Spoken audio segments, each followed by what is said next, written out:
Shalom saudara-saudara, puji Tuhan. Senang sekali ini adalah bagian terakhir tentunya selama satu pekan ini kita menyoroti tentang kuasa perkataan.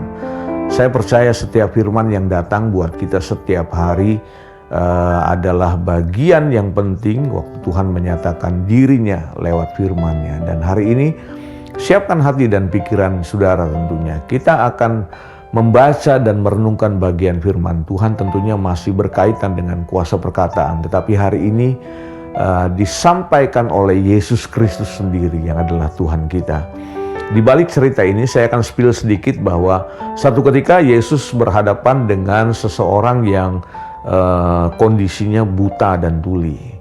Kemudian Yesus tergerak hatinya oleh belas kasihan, kemudian Tuhan menjamah orang itu seketika penyakitnya sembuh. Kemudian orang-orang Farisi ini ya yang selalu nyinyir dalam tanda kutip, kemana saja Yesus pergi dicari-cari kesalahannya.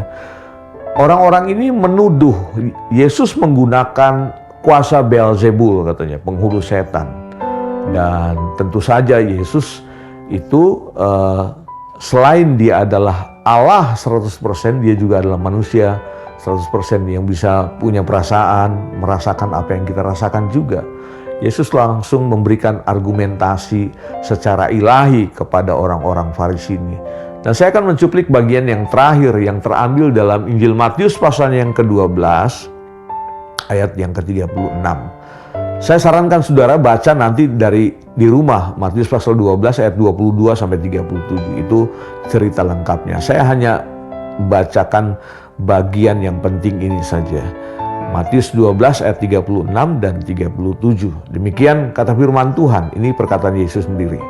Tetapi aku berkata kepadamu, setiap kata sia-sia yang diucapkan orang harus dipertanggungjawabkannya pada hari penghakiman. Karena ayat 37, menurut ucapanmu engkau akan dibenarkan, dan menurut ucapanmu pula engkau akan dihukum. Jadi Yesus langsung memberikan satu penekanan yang begitu kepada orang-orang Farisi yang menuduh dia bahwa dia punya kuasa yang adikodrati yang didapat dari Beelzebul. Beelzebul itu siapa? Kalau saudara periksa Alkitab saudara, itu katanya penghulu setan. Nah, kemudian Yesus memberikan penjelasan argumentasi ilahi yang benar kepada orang-orang yang membelokkan kebenaran. Bagaimana mungkin setan usir setan, nanti kerajaannya akan terpecah-pecah katanya. Yang benar adalah seperti ini, kurang lebih seperti itu. Dan kemudian Yesus sampai memberikan peringatan keras katanya. Ingat ya, orang-orang Farisi, termasuk juga kita nih, yang seringkali mungkin menilai orang itu gampang aja. Orang Jakarta bilang seenak udel aja gitu ya. Setiap kata yang diucapkan orang harus dipertanggungjawabkannya pada hari penghakiman. Nah, saudara-saudara, hidup kita ini adalah hidup yang harus memberikan pertanggungan jawab kepada Tuhan. Mungkin ini jarang diberitakan di mimbar-mimbar gereja, tetapi hari ini waktu firman ini datang, ingat hidup kita ini panjang ya. Jadi setiap kata-katanya yang diucapkan orang sia-sia, maka itu ada tuntutan di belakang hari, harus dipertanggungjawabkan.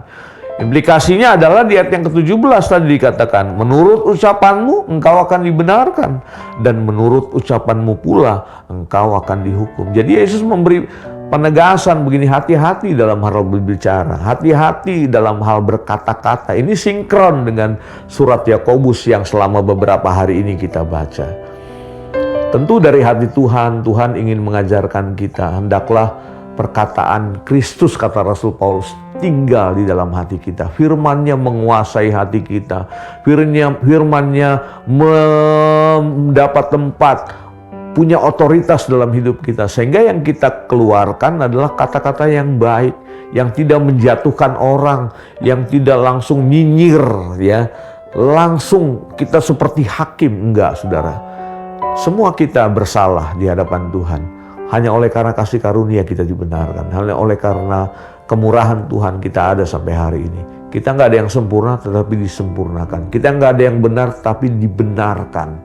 Dan biar hari ini menyadarkan kita apa yang Yesus katakan. Jangan ada kata-kata yang sia-sia, karena itu nanti akibatnya kita harus memberikan tanggung jawab di hari penghakiman. Dari hati Tuhan tentunya dijauhkan hal itu terjadi bagi kita anak-anaknya. Oleh sebab itu mulai hari ini, waktu saudara dengar firman ini, ingat, rem mulut kita untuk berkata-kata hal yang tidak baik. Biarlah kata-kata kita penuh dengan berkat. Mulai latihan hari ini. Caranya bagaimana?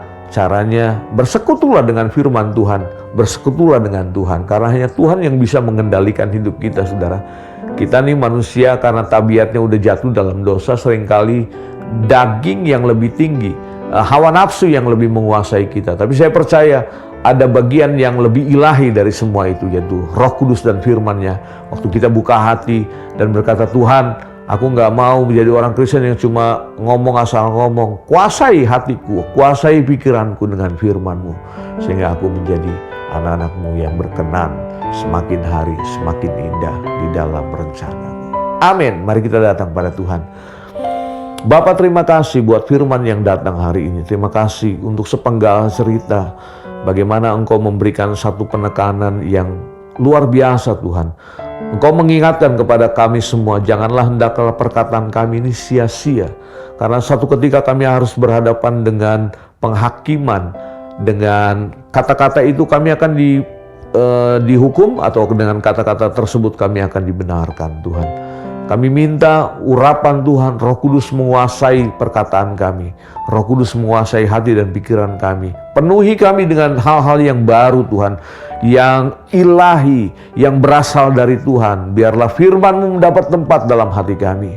Terpuji nama-Mu Bapa, kekal selama-lamanya, dalam nama Yesus. Haleluya. Amin. Tuhan berkati kita semua.